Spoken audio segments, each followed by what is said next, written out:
High সবাই কেমন আছো?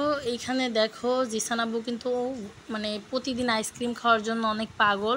যেহেতু সবসময় দোকানে যাওয়া যায় না আর দোকানের থেকে অত আইসক্রিম কিনে খাওয়ানো সম্ভব না, তারপরে জিসান আব্বুর জন্য একটা আইসক্রিম তৈরির বক্স কিনে নিয়েছি। 4টা আইসক্রিম বানানো যাবে।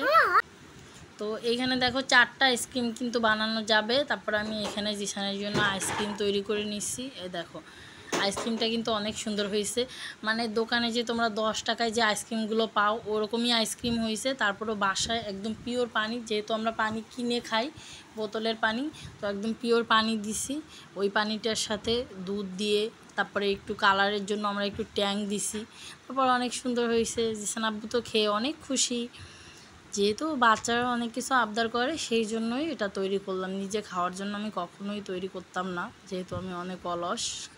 তো জিসান আব্বুর পছন্দের আইসক্রিমটা তোমাদের কেমন লাগলো দেখে তোমরা জানাও। Thank you.